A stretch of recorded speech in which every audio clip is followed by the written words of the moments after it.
আমরা এখনো first class team তৈরি করতে গিয়ে আমাদের টিম ম্যানেজমেন্ট 72 ঘন্টা আগে ঠিক করতে হয়।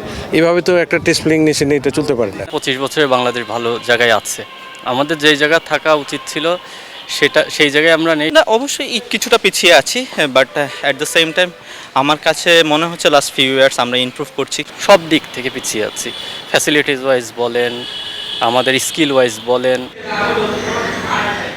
ঘড়ির কাঁটাকে একটু পেছনে ফেরাতে হবে।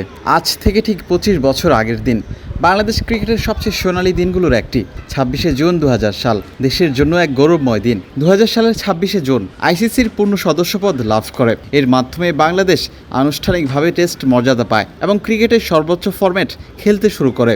সাদা পোশাকে খেলতে আর বাধা নেই। আইসিসির ঘোষণার মধ্য দিয়ে টেস্ট ক্রিকেটের অভিজাত আঙ্গিনায় পা রাখে বাংলাদেশ। তারপর কেটে গেছে 25 বছর। টেবিলের কাগজে কলমের স্বীকৃতি পাওয়ার পর সাদা পোশাকের 22 গজের লড়াইয়ে সামিল হয় বাংলাদেশ মাত্র 5 মাসের ব্যবধানে। নভেম্বরে ভারতের বিরুদ্ধে অভিষেক টেস্ট খেলে লাল সবুজরা।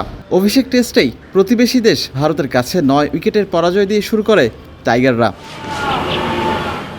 টানা 16 সিরিজে হারতে হারতে কোণঠাসা হয়ে পড়া টাইগাররা শেষ পর্যন্ত আলোর দেখা পায় 2005 সালের জানুয়ারিতে। টেস্ট আঙ্গিনায় পদার্পণটা যেমন সর্ব ছিল, নিজেদের ইতিহাসে প্রথম জয়টাও তেমনই দাপুটে ছিল বাংলাদেশের। 10 জানুয়ারি 2005 সাল বাংলাদেশ ক্রিকেট ইতিহাসের স্বর্ণাক্ষরে লেখা একটি দিন।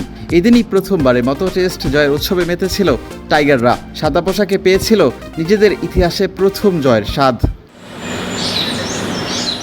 2009 সালে ওয়েস্ট ইন্ডিজের বিরুদ্ধে প্রথমবারের মতো বিদেশে টেস্ট সিরিজ জয়। 2016তে ইংল্যান্ডের বিরুদ্ধে ঢাকা টেস্ট জয়। ইতিহাসে প্রথমবার ইংল্যান্ডকে হারিয়েছিল তামিম সাকিবরা। ইংলিশদের পর অস্ট্রেলিয়াকে হারায় লাল সবুজের বাংলাদেশ।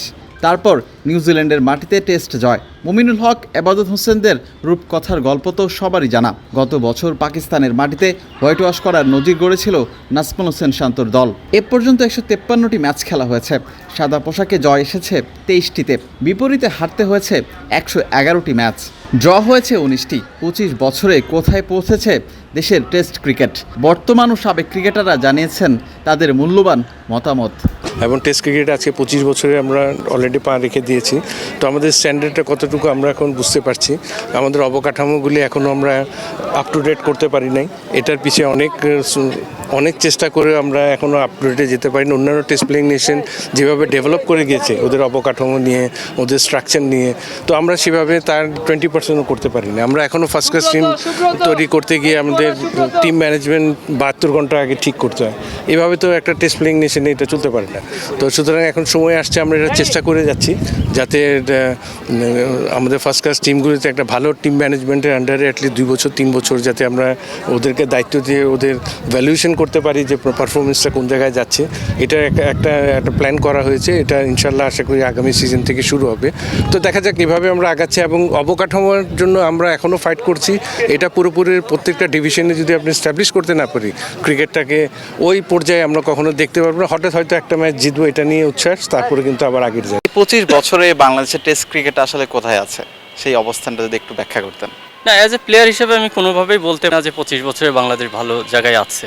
আমাদের যেই জায়গা থাকা উচিত ছিল সেই জায়গায় আমরা নেই। সেটা আমিও যেমন এগ্রি করব, আপনিও এগ্রি করবেন।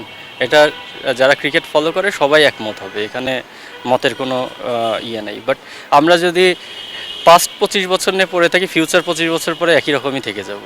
আমরা নেক্সট 5 বছর বা নেক্সট 3 বছর কি করতে পারি, আমরা কোন জায়গা থেকে কোন জায়গায় উঠতে পারি। আপনি কিন্তু ডাইরেক্ট 10 নম্বর থেকে 1 নম্বরে যেতে পারবেন না, বাট আপনি 10 নম্বর থেকে গ্র্যাজুয়ালি প্রতি বছরে এক স্টেপ করে উঠতে পারবেন। কারণ ওয়ার্ল্ড ক্রিকেট এখন অনেক ফাস্ট হয়ে গেছে। আর আমরা যদি আমাদের কথা বলি, সব দিক থেকে পিছিয়ে আছি। ফ্যাসিলিটিস ওয়াইজ বলেন, আমাদের স্কিল ওয়াইজ বলেন, মেন্টালিটি বলেন, সব দিক থেকে আমরা টপ টিমের থেকে অনেক পিছিয়ে আছি।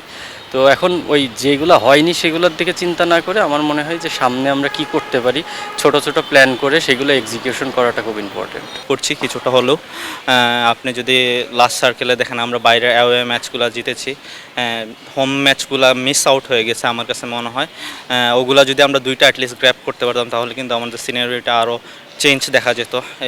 সেই এই সিজনের বা এই ওয়ার্ল্ড টেস্ট চ্যাম্পিয়নশিপের যেই ম্যাচটা স্টার্ট হয়েছে আমার কাছে মনে হয় খুব একটা ভালো স্টার্ট হয়েছে, ভালো একটা ম্যাচ ড্র হয়েছে আমার কাছে মনে হয়। তো এই ফ্লোটা যদি ধরে রাখা যায়, সামনের ম্যাচটা যদি জেতা যায় আমাদের জন্য অনেক ভালো স্টার্ট হবে। না অবশ্যই কিছুটা পিছিয়ে আছি, but at the same time আমার কাছে মনে হচ্ছে লাস্ট ফিউ ইয়ার্স আমরা ইমপ্রুভ করছি।